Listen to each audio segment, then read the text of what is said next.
Hello guys, this is News Listener by Angelo and today is May 27, 2025, Tuesday po ng hapon. Ito ay recorded and thank you po sa mga nanonood and nagsusupport ng channel na to. So thank you po. If hindi pa kayo nakapag-subscribe, please subscribe to this channel. Okay, now pag-usapan naman natin yung nangyari sa karagatan natin. May news tayo, ang sabi dito sa ABS-CBN, sa UNTV News and Rescue, ang BFAR research vessel binomba ng water cannon ng Chinese Coast Guard.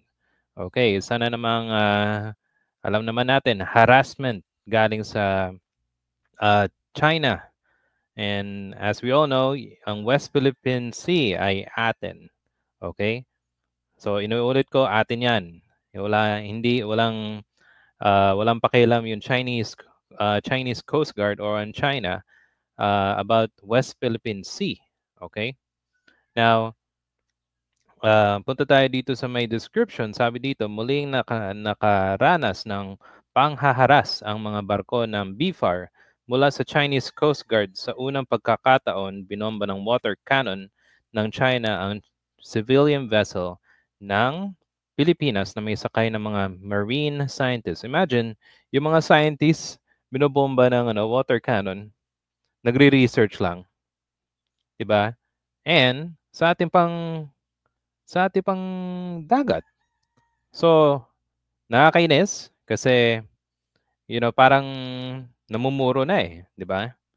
Wala tayong magagawa for now kasi wala tayong capability. Kasi marami yung Chinese Coast Guards or yung mga vessels nila. Okay, so panoorin natin yung nangyari sa video na to.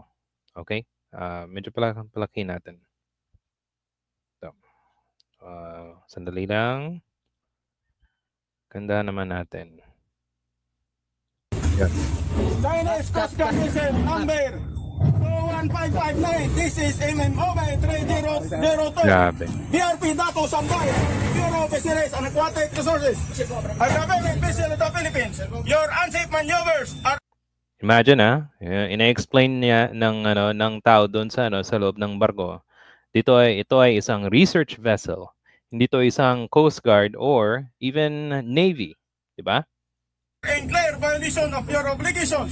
Gamit ang dalawang barko ng Bureau of Fisheries and Aquatic Resources na BRP Datu Sanday at BRP Datu Pagbuwaya, nagsagawa ng routine maritime scientific research mission ang isang grupo ng mga Pilipinong scientifico sa mga sandbars sa Pag-asa Island. Nangolekta ang mga ito ng sample ng buhangin bilang bahagi ng kanilang scientificong pananaliksik sa lugar. Pero pagdating sa Sandy K2, ay nakaranas ng panghaharas ang mga barko ng BFAR. Pasado alas 9 ng umaga ng Miyerkules, 2 ulit na binomba ng water cannon at sinadyang bangga. Kita niyo yung water cannon? Diba? Nanonood lang yung iba. Siyempre, wala silang pakialam. Bomba lang ng bomba. Ng Chinese Coast Guard vessel, ang research vessel na BRP Datu Sanday. Well, this is the first time that the Philippine vessel, Bureau of Fisheries and Aquatic Resources, experienced water cannon sa loob ng territorial sea ng Pag-asa, habang ang ating BFAR vessel ay nagkakandak ng marine scientific research patungo sa Pag-asa K2. Nagresulta ito ng damage sa barko at naglagay sa panganib sa mga sibilyang sakay nito. Kaya... So, bully talaga, di ba? Kung nakikita mo yung epekto sa barko, syempre may damage to, so kailangan mo naman i-repair, di ba?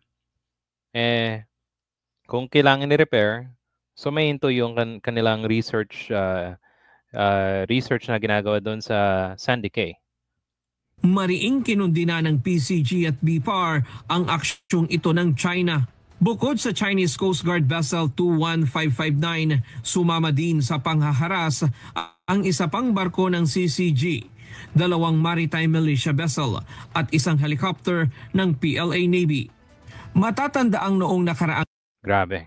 taon. Hinaras din sa Syndicate 2 ang mga Pilipinong nagsasagawa ng scientific research kung saan nagpalipad ang PLA Navy ng helicopter ng mababang altitude habang nasa rubber boat ang mga researcher. Sa gitna ng mga ginagawang harassment at pambubuli ng mga barko ng China sa mga barko ng Pilipinas sa lugar, sinabi ng PCG na magpapatuloy ang pamahalaan sa kanilang pagsasagawa ng maritime scientific research sa lugar.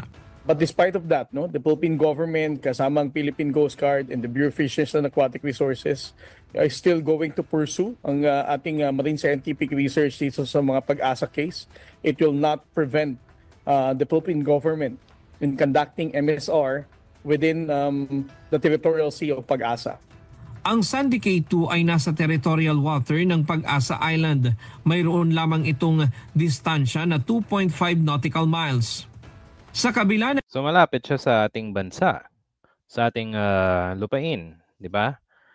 If you remember, nagsagawa yung Chinese Coast Guard ng isang fake news photo na sinasabi yung Syndicate, I don't know if 1, 2, or 3, na nakuha na daw nila.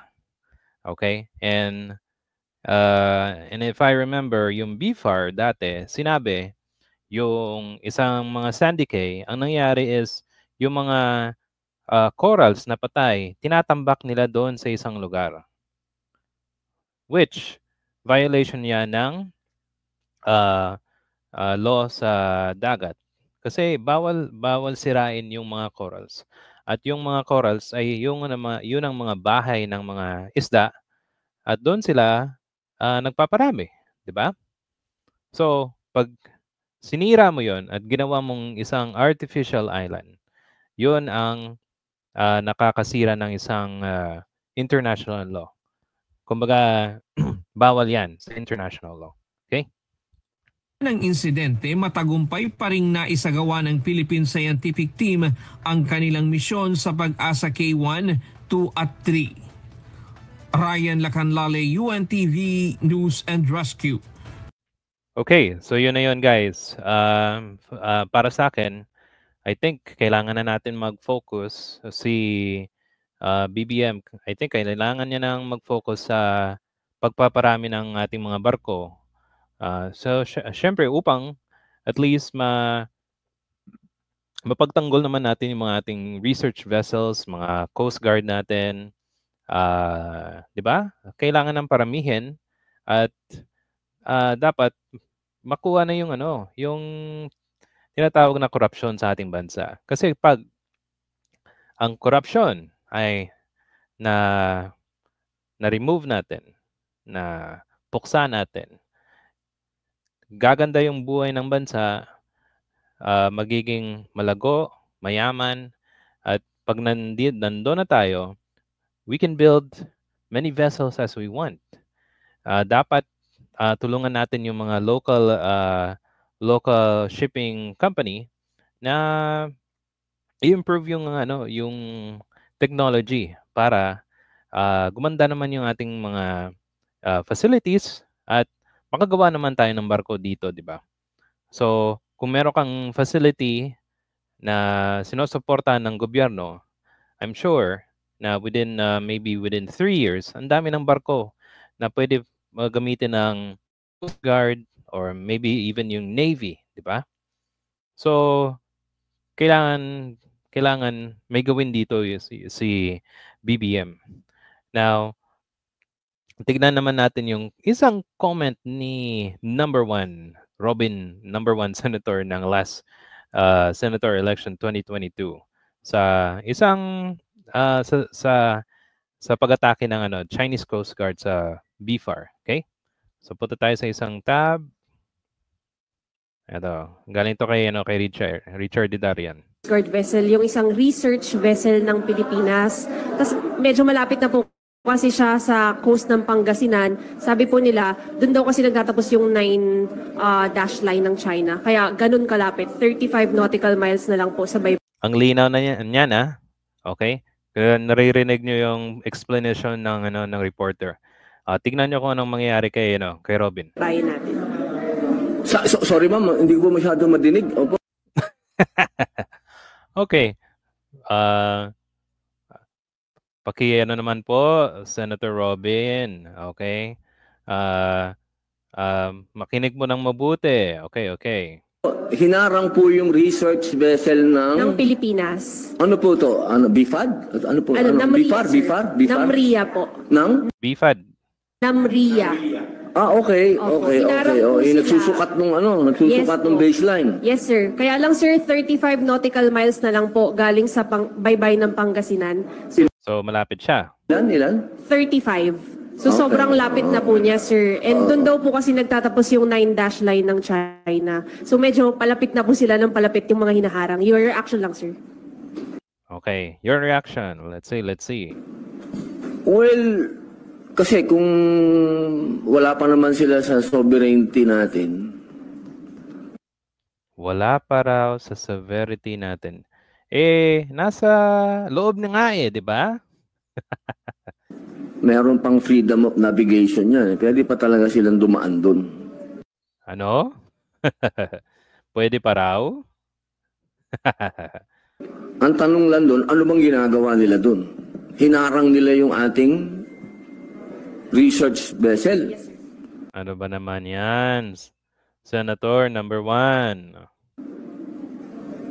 Malabo yun. Ha? Ano yung malabo? Anong ginawa nung ating research vessel? Nagpaharang ba siya? Sir, parang 8 hours sila na standstill doon. Hindi pinarang ng China. Yun. Okay. So guys, yan ang number 1 senator natin noong 2022 election. Okay, kung natatandaan nyo, may time din na nagsuot yung ilang mga senador ng West Philippine Sea. Okay, papakita ko sa inyo to. Yun, kita nyo? Dito? Si Bongo, si Bato, si Joel Villanueva. Sino to? Hindi ko to kilala. Baka si Tolentino to. Si Migs, saka si Angara. Sa another picture, nandyan si Pia. Okay? Wow, ang saya-saya nila. Ito yung time na yung China at ang Pilipinas yung nagbabakbakan sa basketball. Okay? So, tandaan natin yung mga mukha nito kasi yung time na si Digong, ang administration ng bansa, anong ginagawa nila? Pinaglaban ba nila yung Coast Guard, yung mga mangingisda? At merong one time sinabi ni Commodore Tariela na blackout ang information na nangyayari doon sa West Philippine Sea. So hindi pinaalam or yung media blackout, hindi nag-share na information yung gobyerno natin sa mga media. So ganun din ang sinasabi ni Robin Padilla nung una, wala daw nangyaring pangharang or panghaharas sa ating mga Philippine Coast Guard. Doon siya nagkamali, 'di ba? Okay? So ngayon, anong comment ng mga tao sa yung mga senador? Anong comment nila sa Chinese Coast Guard? Tapos ng election, wala na, 'di ba? Okay na. Okay? So tahimik na yung mga senador na mga sipsip nung unang panahon na kay Duterte pa. Okay? So lagi natin tatandaan, meron talagang mga taong walang prinsipyo na ipaglaban ng ating bansa. Gusto lang yung kanilang interes at interes ng kanilang puon. Mabuti pa nga, meron tayong Senator Risa Hontiveros na palaging nandyan, nagtatanggol at sinasabihan yung Coast Guard ng China na hindi nyo pag-aari ang West Philippine Sea. Okay? So thank you guys for listening and please like, comment, and subscribe to support this channel. Thank you po sa pakikinig and I'll see you again. Bye!